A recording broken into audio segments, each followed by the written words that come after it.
শিপু, আজকে তোমাকে আমি একটা গায়ের মোল দাঁড়িয়ে একটা গল্প বলবো। আরে ওইটা গায়ের লোম হবে, মোল না। আচ্ছা ঠিক আছে, বলো তাহলে। এক দেশে একটা আমি বাস করতাম। তুমি বাস করতে মানে? মানে এটা আমারই তো গল্প। আচ্ছা আচ্ছা, তারপর বলো। মানে আমি একদিন ফোন টিপতে টিপতে হেঁটে যাচ্ছিলাম বনের মধ্য দিয়ে।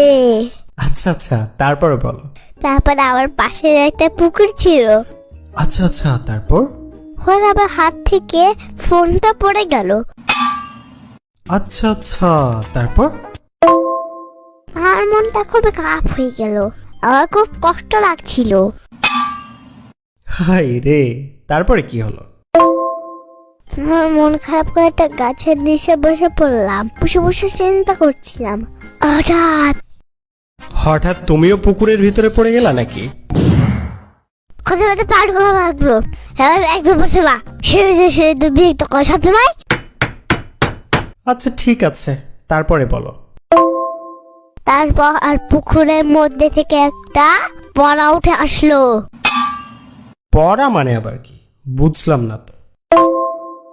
মেয়েদের পরে বড় হয়, ছেলেদের আর ছেলেদের পাড়া পাড়া হয়। ও আচ্ছা, এই ব্যাপার। কিন্তু এ তো মেয়ের মতো দেখতে। আচ্ছা যাই হোক, তারপরে কি হলো? পুরি বলল, এই মেয়ে, মন খারাপ করে বসে আছো কেন? বলবো না, যাও তো। এমনি আমার ফোন পাতে পড়ে যে আমার মন খারাপ।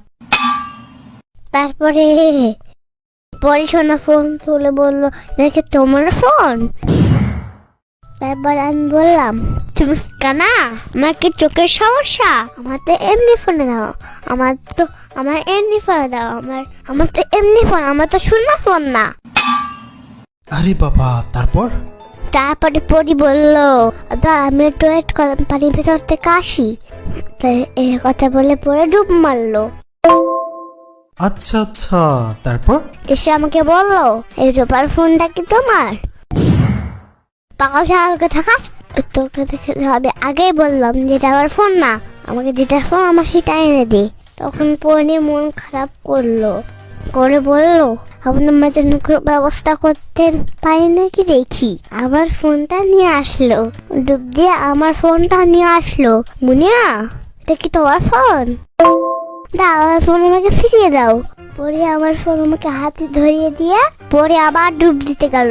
আমার তো মেজাজ একবারে খারাপ হয়ে গেল, আমি তো একবারে রেগে গেলাম। এই পরি, বাচ্চা পরি, আমি তো সততার পরিচয় দিয়েছি, আমাকে একটা ফোন দিয়ে সব ফোন নিয়ে যাচ্ছে কেন? তুমি একটা কিপটা পরি কেন? তোমার লাগছে পরে কি দেখাচ্ছে?